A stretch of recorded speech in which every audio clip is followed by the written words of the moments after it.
Hello, everyone, and welcome back to another Movie Nights movie review. Today, we are talking about Wicked. This is a highly anticipated movie that is based on a book, which was, let me take that back, based on a stage musical, which was based on a book, which is connected and based on The Wizard of Oz. Uh, Lots Based of on the novel Push by Sapphire. Yeah, yes, genius pull. But yeah, no, there's a lot of story here, and something that's not known by many, which I don't consider this a spoiler. I don't mind saying it, is that this is the first act of Wicked. It's part one, and which they smartly didn't market because not a lot of people probably would have been thrilled about that. However, kind of diving into this review, I really like this movie. It's definitely not perfect. It definitely has some flaws, but when it hits. There are some amazing musical moments in this movie, and it's mostly due to director Jon M. He absolutely knocked it out of the park. The way that he helms this movie is like a giant piece of fantasy musical theater. And in a way that also feels like it deserved to be a movie. Something that you kind of see sometimes in musical adaptations is, oh, this still is just a really good stage musical, but it didn't need to be a movie. Or sometimes you see they overproduce it, they overdo it, and you're like, okay, that kind of lost the spirit of what the musical was. I think the tone and the balance of this is incredibly well done. Again, huge kudos to Jon M. Did an amazing job. I also think performance-wise, that both Cynthia Erivo and Ariana Grande absolutely knocked it out of the park. I thought their chemistry was really great together. To me, Ariana Grande was kind of the surprising standout. Not that I assumed that she would do bad. I just kind of didn't know what to expect from her in her performance, and she really carried a lot of the movie, I thought. And Cynthia Erivo, her voice is just unbelievable. There are some flaws with the movie, though. I think that it is a bit too long. You do feel its runtime, and I think a lot of that is due to it elongating a lot of the songs that weren't necessarily elongated in the original stage musical. And I also think that in the parts of the story that they focus on, I do think the part of the story of Elphaba and Glinda being friends should have been emphasized more. They chose to focus in a bit of other areas, and I think that could have been an area that could have been expanded on, could have been shown more. But regardless of those, I still thoroughly enjoyed the movie. Also, the practical sets, the costume design, and the CGI, I thought were really great, personally. Nicholas, I'm going to throw the reins over to you. Give me your thoughts on Wicked, sir. Yeah, no, I thoroughly enjoyed it. I haven't seen any adaptation of the stage play. I've heard some songs here or there. In ramping up to the movie, right, I've been seeing some clips on TikTok of Kristen Chenoweth and Idina Menzel's performances in that movie, and so I think going in, I really didn't have much expectation wise. There weren't any sort of notes that I needed to hit for me. So overall, I thought it was really solid, really good. I thought it was a little cheesy at times, and I know that that's sort of a thing that sometimes comes with stage plays, especially something like Wicked that's sort of intentionally funny and everything. And I think a benefit of having, like you said, sort of the story and the heart going through, I think was having the one of the writers of the stage play come back and also work on the screenplay. Mm. In for better or worse, I think, having that sort of, I think that cheesiness, I think, could have been replaced with a little more nuance since you're transitioning to film and you don't have to reach, the nosebleeds, so to speak. But I thought the performances were all very solid, especially the two leads in Ariana Grande and Cynthia Erivo.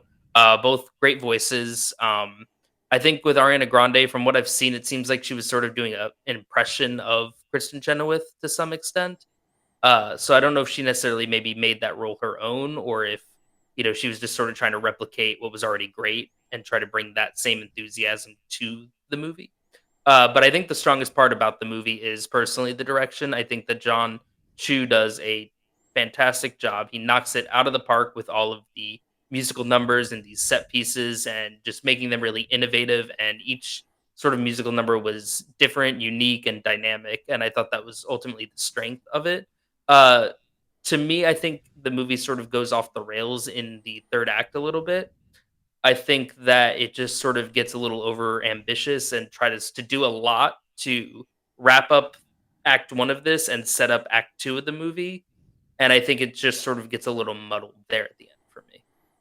Yeah, that's a fair criticism. We're all kind of meet you halfway there. Is I do think that the third act is the weakest part of the movie, and you might be thinking like, oh well, if it doesn't end that great, like how does it affect the well? A couple things. One, the other two acts are really good, so the third Mhm. act being quote unquote the weakest isn't the worst thing. But three, the actual ending, like the last scene, fantastic. It's just the Yeah. rest of the third act was a bit rocky. What I also want to say is going back to Jon M. He also directed movies like Crazy Rich Asians, and he directed In the Heights. And in the Heights, there's a sequence with the grandmother character, and she gets this incredible musical sequence that's like the clear standout highlight of the Mhm. movie.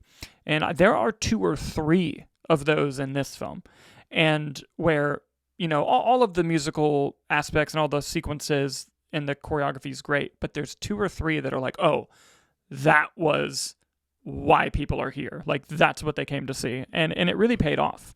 And I also think that um, Ariana Grande's performance for me, can I see the argument that yeah, it's a little bit of an imitation, sure, but I also think that the interpretation that she is giving just happens to be a similar one, especially given that the same one of the writers of the original musical came back. I'm sure that also has kind of something to do with how that character needs to be embodied. Um, Mhm. but to your point, though, on the counterpoint of that, Cynthia Erivo does feel very singular as a version of Elphaba, Mhm. and that really does help her performance as well. I also think that the this is such an oddly specific complaint. The movie, for the most part, is edited quite well.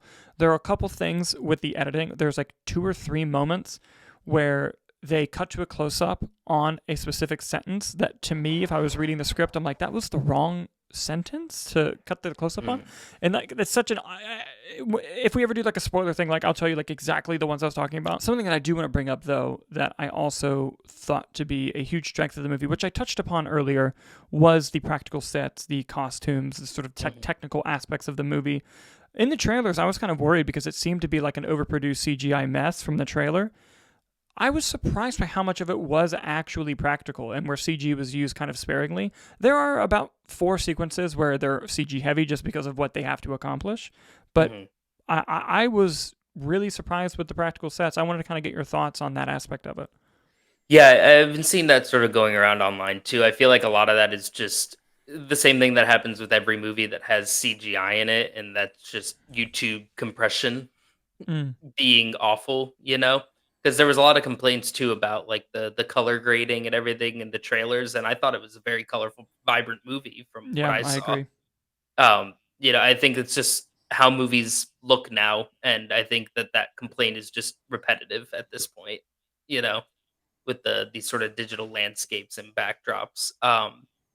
But I think that the practical sets worked really well, and again, it just allows the actors to have fun in this environment. It just makes this very dynamic, palpable energy that I thought came through on the screen. What would you say? I guess it's not spoilers, because I mean it really is just, it's part one, act one. So a lot of the songs do carry over. What would you say was your favorite sort of musical number set piece just in this beginning?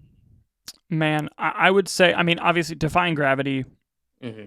was awesome, incredible. But I gotta say, personally, I was a huge fan of The Wizard and I. I thought that to me, because the beginning of the film is good. I was enjoying it, but that was the sequence where it was like, okay, now it's being a fucking movie. Here we go, and like that was the scene that kind of got me in. And of course, I thought the popular sequence was well, which they knew they couldn't fuck that one up. Hmm. But yeah, I would say my three favorite in order of like favorite top three were Defying Gravity, The Wizard Eye, and Popular. Personally, what Hmm. about you? I really like. I don't know what the actual name of the song is. Again, I haven't seen it, but it was the one of the two of them as roommates toward the beginning. Loathing was like the big word. Yeah, I I I think it's called something Loathing. Yeah. Whichever that one was, I thought that that one was really fun and energetic, and I think that was sort of when the movie started to kind of get its footing for me. I think it kind of Wizard and I was a really good sequence that happens, obviously right before that, and that's sort of like the build up into it. But I was really kind of struggling to get into the movie personally at the beginning, and I thought that one was the one that sort of triggered me into it. I really liked the one in the library. Fiero's Mm, song. yes. Again, I don't know the name, so I'm going off of lyrics and everything. And then Defying Gravity, I mean, is just such an iconic song. I mean, having not seen it, I even knew the song. So I mean, just Right. having that moment, I feel like that moment had a lot of build up to it. Especially like that's the one you have to get right, really, you know. Hmm. But Popular was a fun, innovative, but I think the Loathing song was personally my favorite. Yeah, yeah, no, and that's fair. That was also a great song. And guys, when you've had the chance to see the movie, what did you Mhm. think about it? We'd love to see your thoughts in the conversation in the comments down below. And once again, thank you guys so much for watching, and we will see you on the next review.